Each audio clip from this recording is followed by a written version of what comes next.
Hard Knock TV, Face Mob in the building.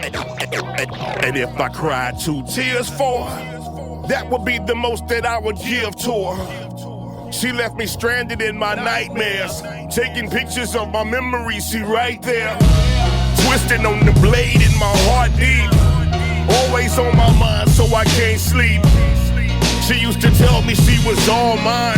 Now the only way I see the broad is online. How do you approach writing a song? When I listen to a lot of your music, I can visualize it like it's a scene in a movie. I feel like from the first couple words, you just set the tone. What's your approach as far as like, what's your mindset going into writing a song?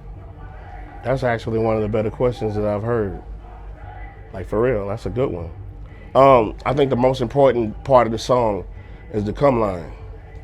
And those are the first 3 or 4 words that you say upon opening the verse. That's a very good question, because that has the most meaning to me. What's said, the first couple of lines, what sets the tone of that particular record? That's a great question, man, actually. I appreciate that one. That was really, really good. Yeah, I take a lot of pride in those first 4 or 5 lines that you hear, man, you know. They gotta be memorable, you know what I'm saying? Even when you think about the Nas record I did, the hip hop record, you know. And if I cried 2 tears for, like, you know, or the Wale record I just did, you know. Anyway, those are very important lines to me, right? For real. You listen to the beat and then kind of have an idea of like, this is the picture I want to paint. Or do you go in like you have in mind, like this is a story I want to tell? The beat's gonna guide me. You know, I sit back and I vibe that beat, and then, you know, the beat's gonna ride me through. You know what I mean? It's gonna be you know, the spirit gonna lead me to wherever wherever the beat needs to be, in my opinion. You know what I'm saying? Like, I approach records like really, really differently, like a lot differently than a lot of people. You know, I let the beat ride. I just can't sit up and just write no rap. You know what I mean? I might jot down words or whatever, like words that sound good, but, you know, the whole rap, you know, the vibe or whatever comes from being there with that beat. Because, you know, I don't want to be a monotone. Right. You know, everybody sound the same on every record, got the same flow, you know, the same delivery, yeah. Right. Yeah. The Lord, he had a plan for me. And with his help, my mother made a man of me. Didn't blindfold me to the world we was living in. Taught me how to save my little dividends, so when I graduated, I'd have a little school money. But in the 6th grade, I wanted to be the school dummy, and flunked out of school with a flag coat, and left my mother dear at home with a sad soul. Now, one thing I admire about your songwriting is that you're not afraid to show your vulnerability. I grew up around musicians and writers, and I was always taught to write your heart, write your life. If you're not crying when the song's done, you ain't wrote the right record. You know what I mean? Like, you have to write your heart, and whoever is offended by it, fuck them. You know. Now, I don't know if this is true, but I read something that you're very self-critical of your own rhymes, and you even have a hard time listening to your own. I never listen to me. Yeah. No. I never listen to my own shit, ever. And I don't even know. I don't really like my stuff.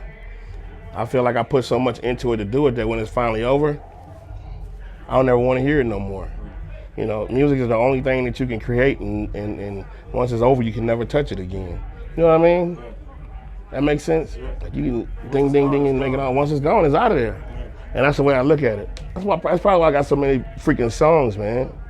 Because once I'm done with that shit, I'm done with it. You can have it from there, you know? It's like when I'm writing music or making beats and marrying it too, you know, it's like I'm in love with her. And then when I finally get it, I'm like, fuck you, get out. That's how I feel about it, seriously. A lot of your earlier stuff, you dealt with depression, you dealt with paranoia. I feel like at some point it shifted a little bit. Was there like a moment of like clarity or a moment of truth or something where like you started to value life or value like your place in life? Or I feel like at some point there was kind of a little bit of a shift. I think it changed when my son Brad Jr. was born, because I actually saw the struggle, you know, to be born, to get here. You know what I'm saying? Like, watching, you know, what Rhonda had to go through for Brad to be born. You know what I mean? From the beginning stages to the end. And that really changed. Like in 1998 is when I really started looking at life like, damn, like this is heavy. You know, I actually saw it, you know, go from liquid to bones to flesh and blood, you know what I mean? Like, and be my boy.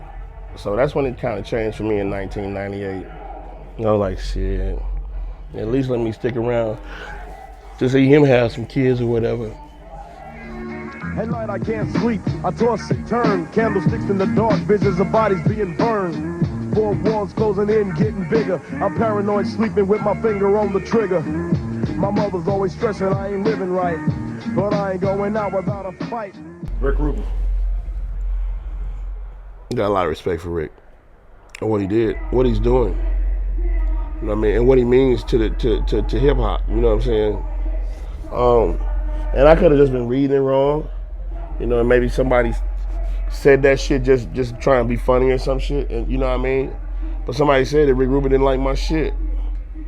But every time I see Rick Rubin, it's like we all cool and shit. So I'm assuming that he might have did like my shit. And then again, maybe not. You know, I love his shit. I love Rick Rubin. And like I said, I love what he did for hip hop. Like Rick Rubin was a part of the program in the early parts of it. You know, he had like rock and roll type beats. Beastie Boys. Yeah, like he should really make another hip hop. Yeah, he should really do that. Another hip hop Beastie Boys type group. Yeah, I would like to maybe hit. You know what? If Rick Rubin would produce another Geto Boys album, I'd do it. Yeah. Yeah, if Rick Rubin produced a Geto Boys album, not a song, a fucking album, I'd do it. Shit, I hope Rick Rubin's watching. Otherwise, I ain't doing it. Mind playing tricks on me. My mind playing tricks on me. Was that supposed to be for your solo stuff when you first wrote it? My solo, yeah. Now all the three verses, my two verses and Bill's third verse, that was it. That was the song. Yeah, I don't know what happened from there. You know, but it was good though. It was good. The whole concept was good. You know, would the song have been as big without the group on it? You know, that remains to be seen. You know, but the group was on the shit, so it was just dope and it worked. What inspired that? What inspired the paranoia? Man, my grandmother came up with the title. I just stole the title from my grandma.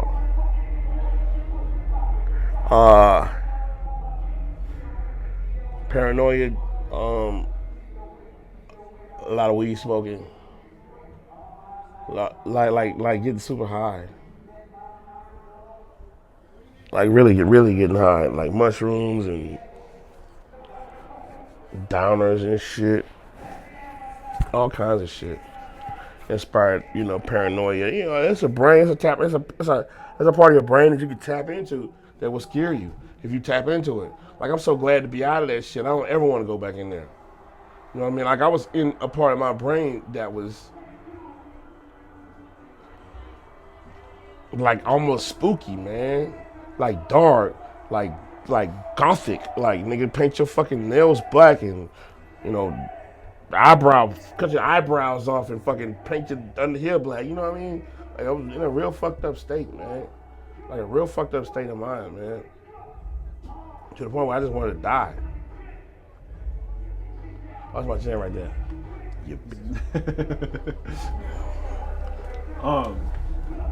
Well, let's use that jam to transition. Nah, go ahead. Current state of hip hop.